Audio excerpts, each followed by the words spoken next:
Bonjour à tous et bienvenue dans cette nouvelle vidéo de Data Jedi. Aujourd'hui, j'ai envie de parler de séries temporelles.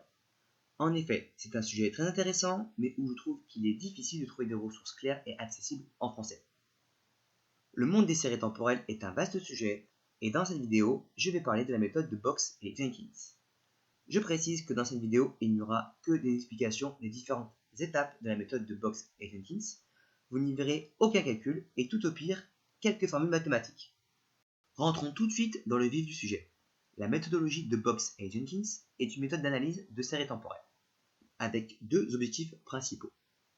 Analyser la série afin de la modéliser, c'est-à-dire de trouver une formule mathématique capable de reproduire la série, et réaliser des prévisions à partir de la modélisation afin de prédire l'avenir. Voici le plan de cette vidéo. J'ai découpé cette méthode en 10 étapes que nous allons découvrir ensemble. La série temporelle. Si vous ne savez pas de quoi il s'agit, je vous conseille de consulter cette vidéo, faite par mes soins, en cliquant sur le lien visible à l'écran. La deuxième étape est l'analyse du graphique, de la saisonnalité et du corrélogramme. Nous allons découper cette partie en plusieurs sous-parties. L'analyse graphique. Il s'agit d'observer le graphique à l'œil nu. Je reprends la série temporelle présentée lors de ma précédente vidéo. Je rappelle qu'il s'agit d'une courbe totalement fictive de l'apparition du nombre de super-héros en 2019.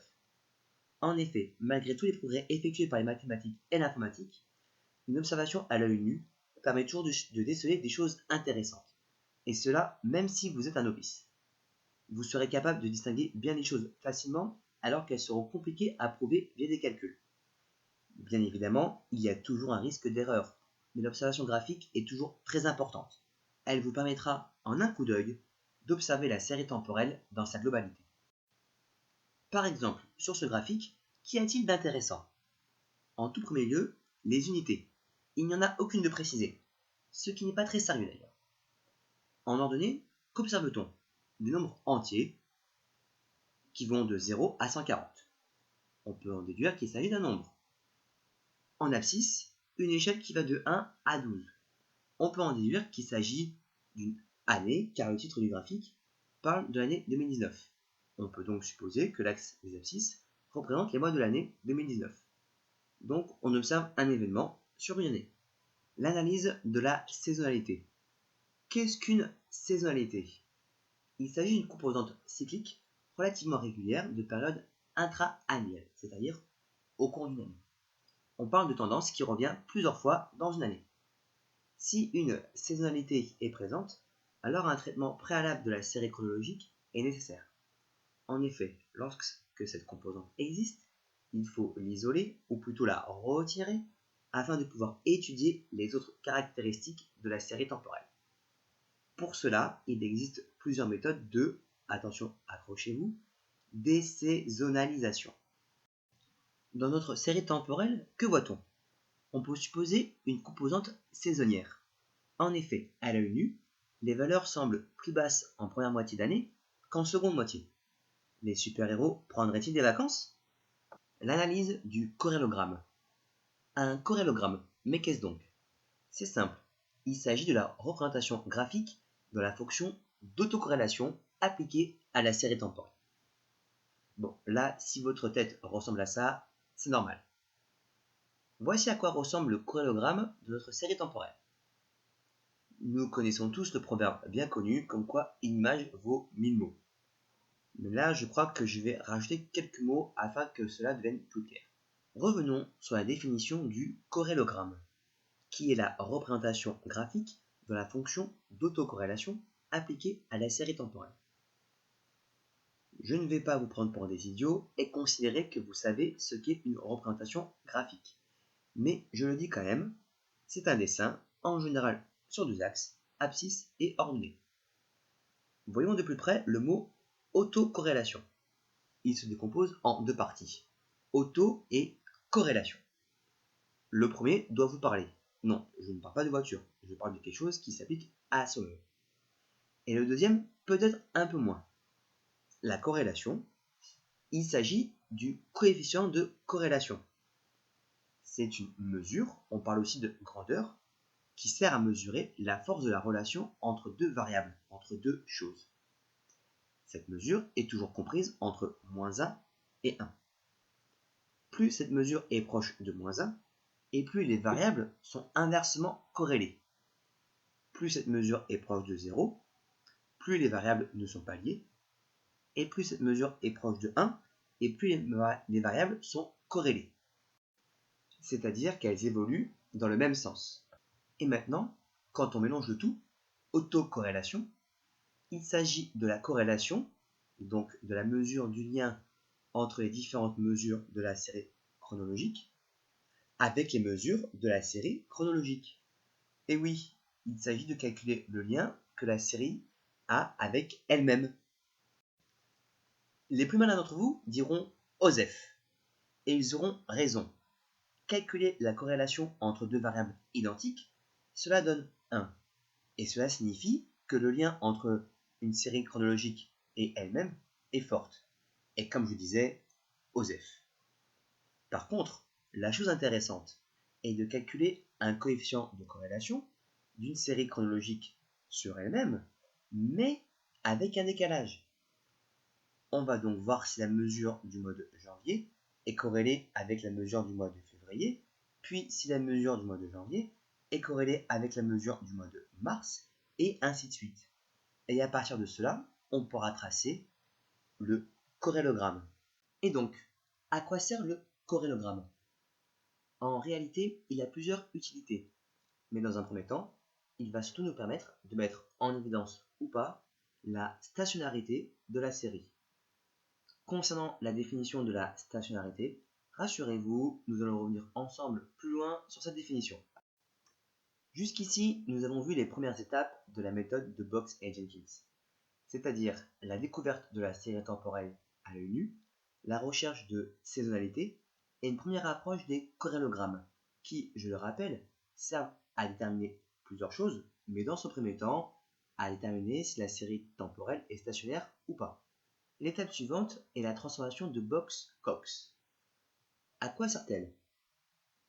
Si la chronique présente une tendance non linéaire, donc de type logarithmique, exponentielle ou encore de puissance, ou des fluctuations importantes autour de la tendance, alors cette transformation permet d'amoindrir cette tendance. Alors, qu'est-ce qu'une tendance? Il s'agit d'une composante de la série temporelle supposée décrire le mouvement de long terme. Alors ici, quand on parle de long terme, on parle en années, même sur une dizaine d'années. On peut en général considérer l'observation d'une tendance dès que vous avez un historique de 5 ans. Bon, après, s'il y a une observation par an sur 5 ans, donc seulement 5 observations, c'est pas super parlant non plus. Mais pour revenir à cette transformation, il faut savoir que les statisticiens, ou encore les data scientists, préfèrent travailler sur des séries temporelles linéaires. Pourquoi linéaires? Parce que c'est plus facile à étudier. Donc si une série temporelle présente des fluctuations importantes ou erratiques, on va y appliquer une transformation de Box-Cox afin de gagner en linéarité. Une fois la série rendue linéaire, il faut effectuer un test de racine unitaire pour déterminer la prochaine transformation nécessaire. Le test de racine unitaire. Mais de quoi s'agit-il? Pour mieux comprendre, il faut d'abord expliquer ce qu'est une racine unitaire.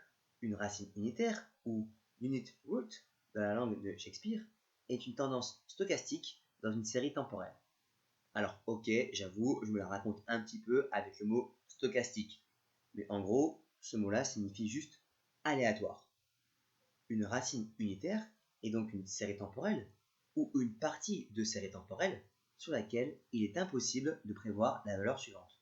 Alors, quel est le but des tests de racines unitaires? Oui, car en réalité, il existe plusieurs tests de racines unitaires. Mais dans tous les cas, ils vont servir à déterminer si la série linéarisée est de type TS ou DS. Mais TS ou DS, qu'est-ce que c'est? C'est une nouvelle console de jeu? Non, pas du tout. Il s'agit d'un type de série temporelle non stationnaire. Alors nous voici de nouveau avec ce mot, stationnaire. Donc je vais immédiatement donner la définition. Une série temporelle est dite stationnaire quand elle possède des propriétés de moyenne, variance et covariance constantes, c'est-à-dire qu'elle ne varie pas ou très peu au cours du temps. Bon, revenons à nos moutons. TS ou DS? On parle de TS quand la fonction de la série temporelle, c'est-à-dire la formule la formule mathématique pour trouver la valeur suivante, et donc faire des prédictions, est une fonction du temps, le petit t que l'on voit là, et qui s'écrit donc de cette façon. Alors, décrivons un petit peu cette équation, de gauche à droite. Donc tout à gauche, nous avons yt. Il s'agit de la valeur que l'on souhaite déterminer au temps t. Alpha, lui, est un réel. Bêta est lui aussi un réel. T, qui ici sera un facteur, représentera le temps. Donc si par exemple, dans notre série temporelle de super-héros, nous sommes au mois de mai, alors t sera égal à 5, car le mois de mai est le 5e mois de l'année. Et ensuite, epsilon, lui, est un bruit blanc. Mais qu'est-ce qu'un bruit blanc? Un bruit blanc est une série temporelle stationnaire particulière. En effet, comme toutes les séries temporelles stationnaires, ses propriétés de moyenne, variance et covariance sont constantes. Mais la particularité ici est que la moyenne et la covariance sont égales à 0. Et concernant les séries temporelles de type DS, voici leur équation générale. Décrivons-la un peu, toujours de gauche à droite. Tout à gauche, YT. Il s'agit de la valeur du futur que l'on souhaite déterminer, prédire. Y-T. Il s'agit de la valeur précédente que celle que nous souhaitons déterminer. Bêta. Il s'agit d'un réel qui, dans ce cas-là, est appelé dérive. Epsilon, qui lui est toujours un bruit blanc. Pour rappel, un bruit blanc est une série temporelle stationnaire avec la particularité d'avoir une moyenne et une covariance égales à 0.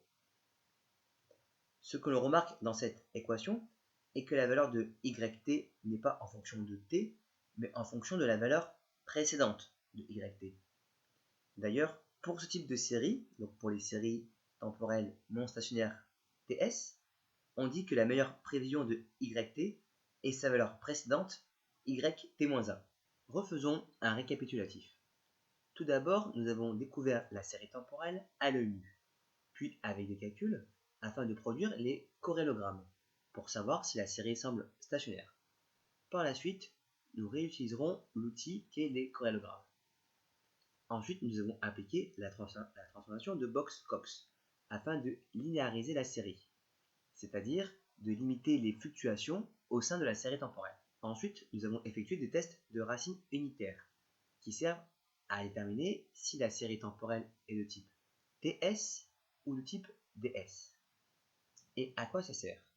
Cela sert à savoir comment stationnariser cette série temporelle. Et oui, il s'agit d'une transformation de plus qui s'ajoute à celle de Box-Cox. Alors, il faut bien distinguer les deux objectifs de chacune de ces transformations. Celle de Box-Cox a pour objectif de rendre la série linéaire, alors que celle des racines unitaires a elle pour objectif de rendre la série stationnaire.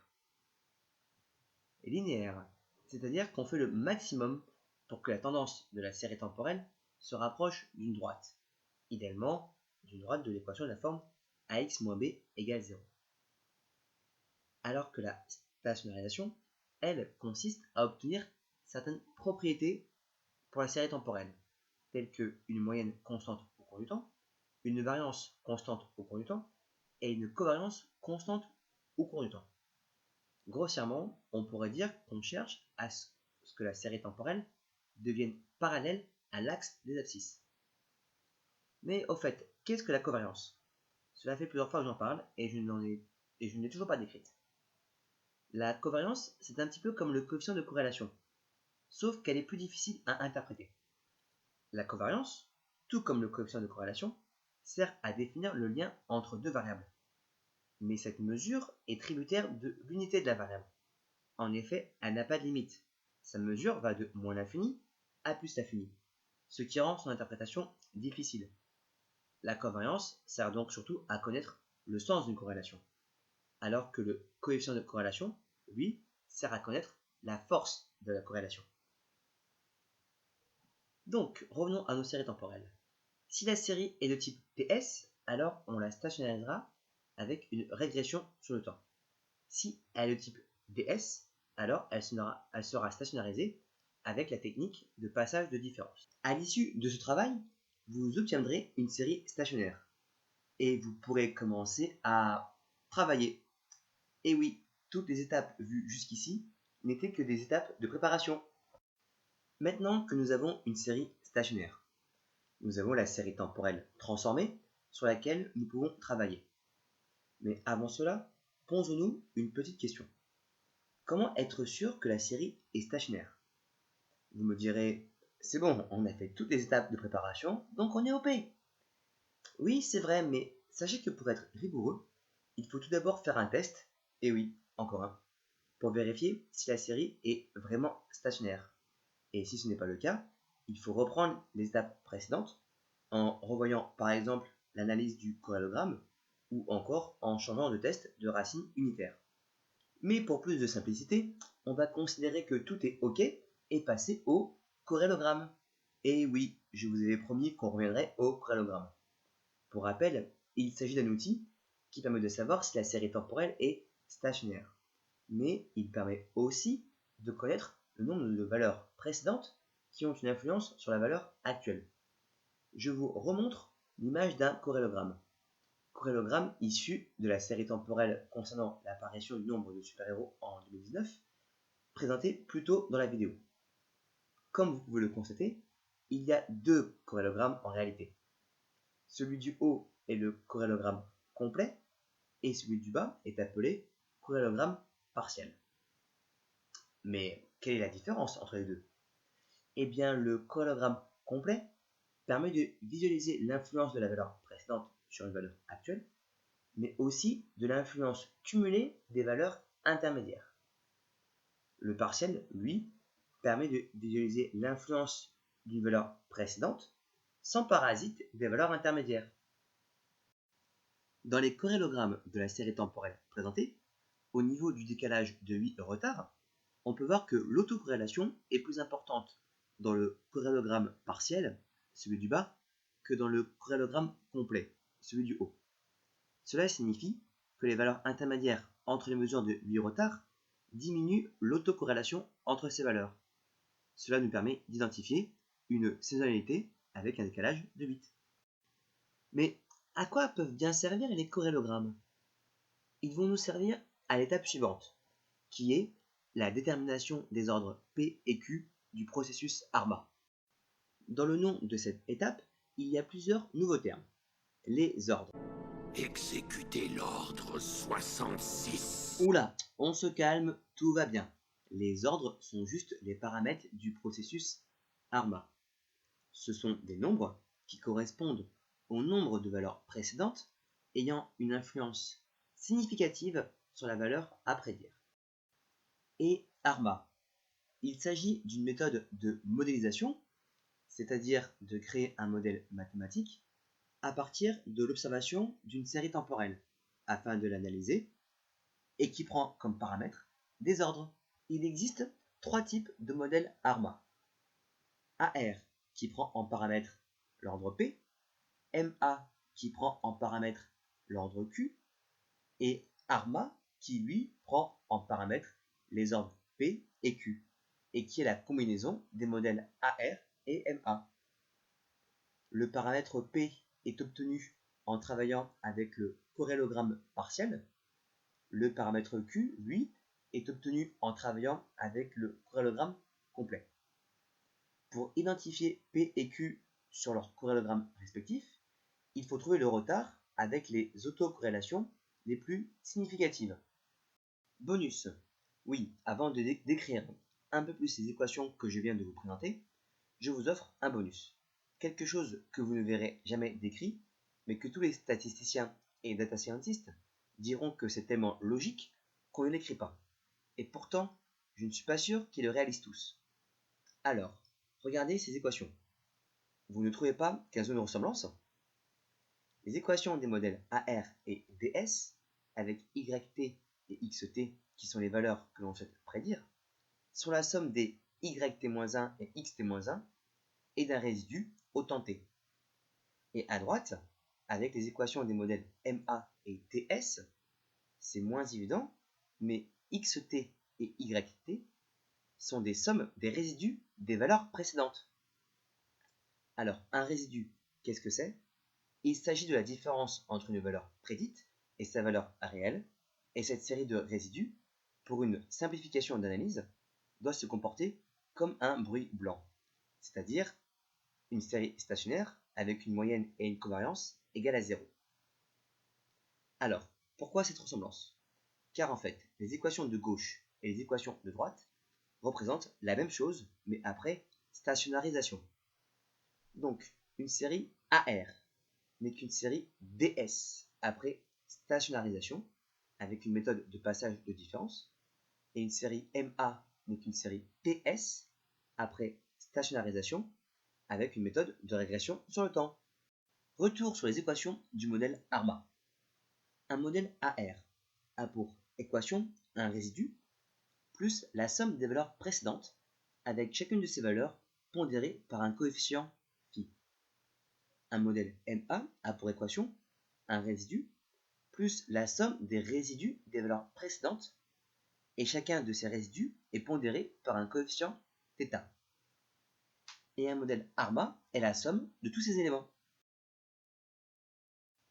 Donc, si après lecture des corrélogrammes, nous retenons un modèle tel que ARMA de 3, avec cette équation, cela signifie que pour la partie AR, seules les deux précédentes observations T-1 et T-2 plus le résidu à l'instant T seront retenus, et que pour la partie MA, ce sont les trois dernières observations des résidus qui seront retenues.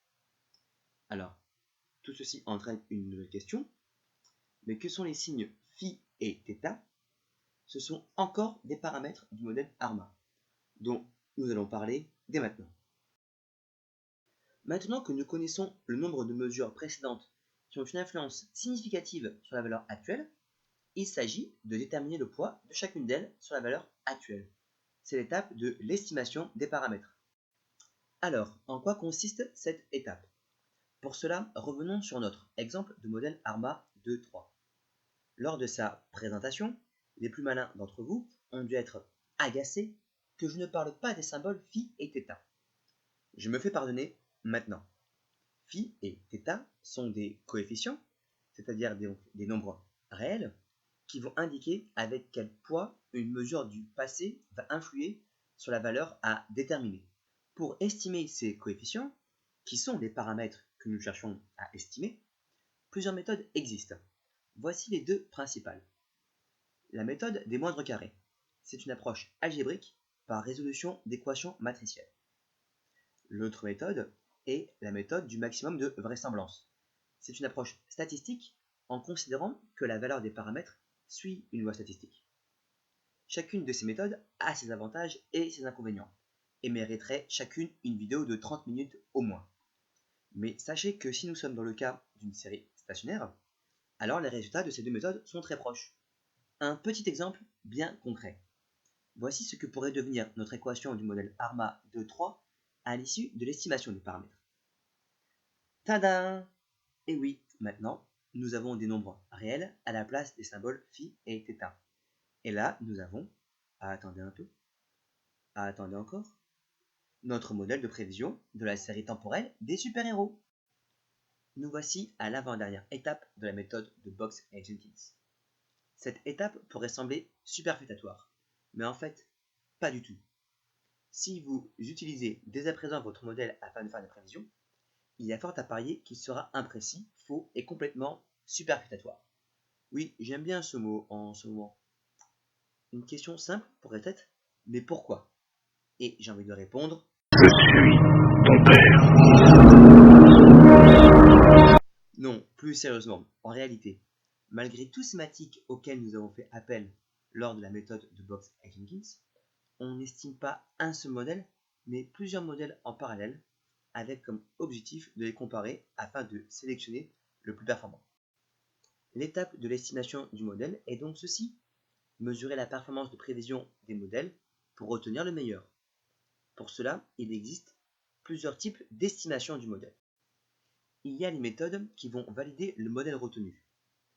En gros, elles vont nous indiquer si les résidus, vous savez ce petit AT qui se balade, qui est la différence entre la valeur réelle et la valeur prédite, et bien en fait, ce type de méthode va examiner si ce petit AT se comporte bien comme un bruit blanc.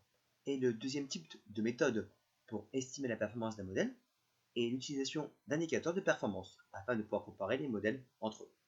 On va conclure cette étape en disant il faut toujours estimer le modèle avant de faire des prévisions avec. Et voilà, nous sommes à la dernière étape, celle de la prévision. Encore bravo d'ailleurs d'avoir tenu jusque-là. Notre modèle est presque prêt pour une prévision. Presque? Oui, sachez que pour l'utiliser correctement, vous devrez tenir compte des précédentes transformations réalisées au cours de la méthode de Box et Hankins. Avant de terminer cette vidéo, je vous propose un petit récapitulatif. Nous avons commencé avec une série temporelle qui ressemblait à ceci. Puis, nous avons découvert cette série en examinant la saisonnalité et le corrélogramme complet qui ressemble à ceci. À la suite de ces premières observations, si nécessaire, nous rendons la série linéaire via la transformation de Box-Cox. Cette transformation sert à limiter des variations trop importantes au sein de la série temporelle. Puis, on effectue un test de racine unitaire pour savoir si la série est de type TS ou DS. Cette étape a pour objectif de savoir quelle transformation appliquer pour obtenir une série temporelle stationnaire, c'est-à-dire avec une moyenne, une variance et une covariance constante. Puis nous réutilisons les corrélogrammes créés plus tôt pour déterminer les ordres du modèle ARMA. ARMA est une méthode de représentation mathématique d'une série temporelle. Les ordres du modèle ARMA sont le nombre de valeurs précédentes que l'on va retenir pour construire une prévision. Car oui, la prévision ce n'est que ça, utiliser les observations passées pour prévoir le futur. Une fois le nombre de valeurs du passé retenu, nous allons estimer les paramètres, c'est-à-dire chercher dans quelle proportion chacune de ces valeurs retenues du passé influe sur la valeur à prévoir. Avant-dernière étape, estimer le modèle, c'est-à-dire voir sa pertinence, voir si ce modèle est efficace, et s'il est efficace, alors on peut réaliser des prévisions avec. Voilà, c'était une vidéo un peu longue, effectivement, et en même temps, nous avons effleuré le sujet. Si vous avez apprécié, n'hésitez pas à mettre un pouce bleu. Si vous avez des questions ou encore des précisions à apporter, vous pouvez les mettre en commentaire, j'en serai ravi. Et bien évidemment, que les séries temporelles soient avec vous.